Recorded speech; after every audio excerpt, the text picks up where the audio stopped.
na siya. No, tinapos niya na yung engraving. Then ngayon magkakat naman siya. So ayan, kung narinig niyo yung tatlong beep, once na marinig niyo yun, ibig sabihin tapos na siya dun sa processing na ginagawa niya. Okay? So close na natin. So ngayon naman, ang gagawin natin is mag-import tayo kasi syempre may sarili kayong design na gusto nyong gawin. So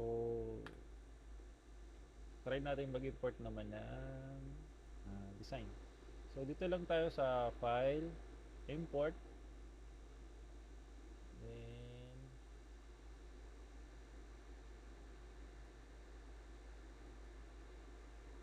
so ito, halimbawa ito. Halimbawa may design si client na ganito, ito yung binigay niya.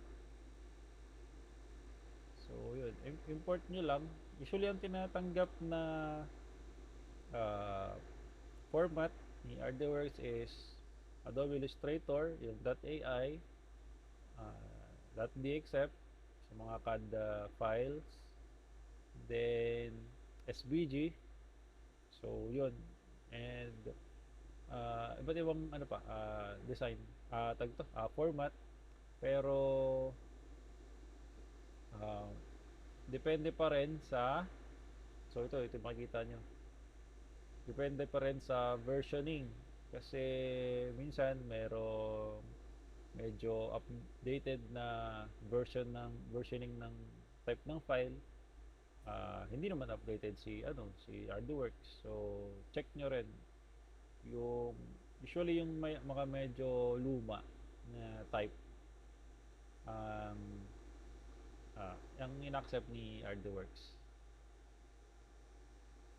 So yan, check nyo lang dun sa supported files ni ito mga to. Check nyo lang dito kung supported ba yung i-import nyo. Okay? Sa image naman, ganun lang din. So file import lang din.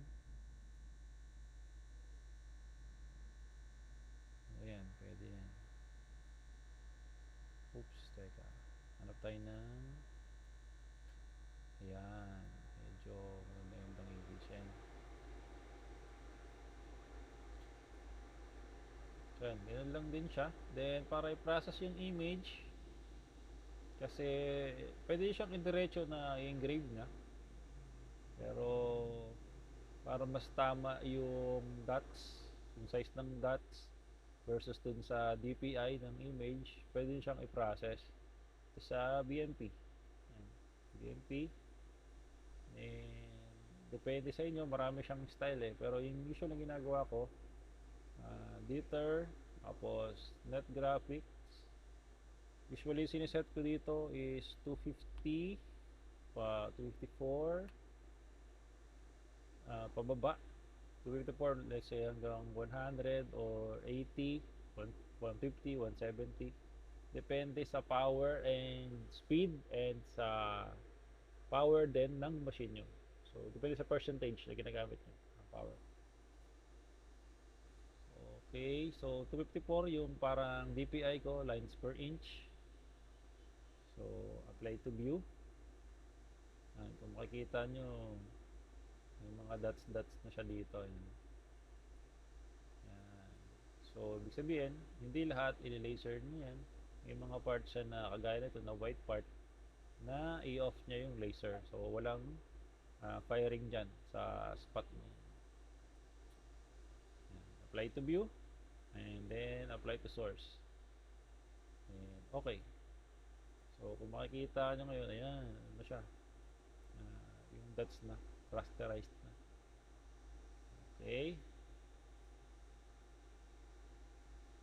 So kung makikita nyo rin dito, ayan, pag ano tayo, simulation, ayan, yung mga blank ano na siya, dots.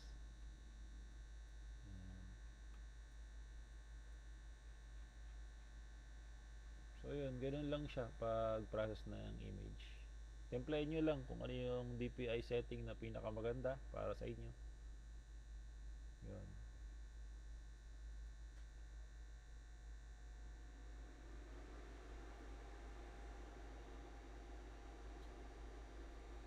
usually kapag mga photo, ang sineset ko na speed is around 100 to 300. Pero kung talagang kailangan detailed, gano'n, mga 100 to 200 lang. Or pwede na 250. Kasi yung 300 to 500, hindi siya gano'n ka-detail kasi syempre may may chance siya na yung firing is hindi mag-time ng tama, depende sa kung gaano kataas yung detail. Then yung may ano din sa ano eh sa belt yung pa left and pa right na pagdaan ng laser medyo hindi nagma-match, so kailangan nyo pang i-tune yun. May mga setting naman tayo dito para ma-address yung issue na yun.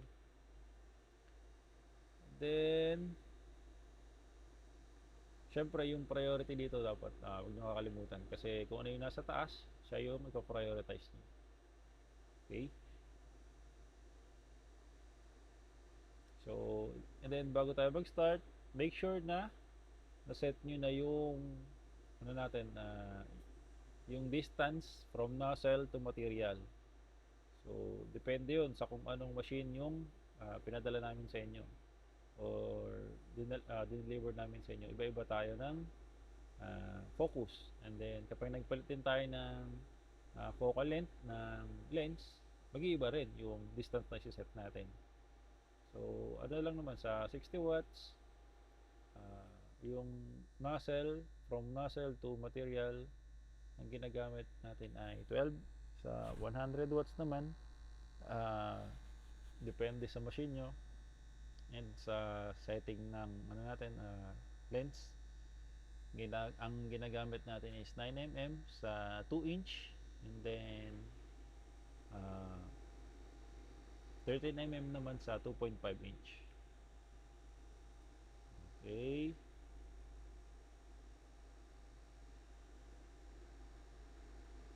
so bago kayo mag-run pala, make sure na na-frame nyo siya and then na-simulate nyo para sure kayo sa gagawin ng laser machine. So ika nga, measure twice para then process once or cut once, parang ganoon, para sure tayo na, or dagdagan nyo pa para measure thrice para sure na sure talaga tayo, para hindi sayang yung material and then walang pack job din.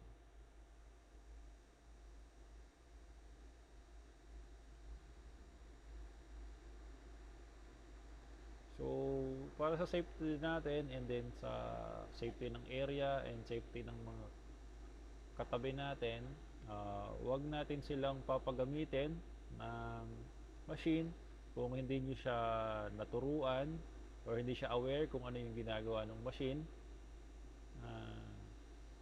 That's better, wag nyo siyang pagamitin nun. And isarado natin lagi yung machine kapag hindi naman need na tingnan. Tapos wag natin siyang iiwanan kasi may chance talaga na mag-apoy yung machine, magcause siya ng fire. So dapat nandun lang kayo habang running yung machine.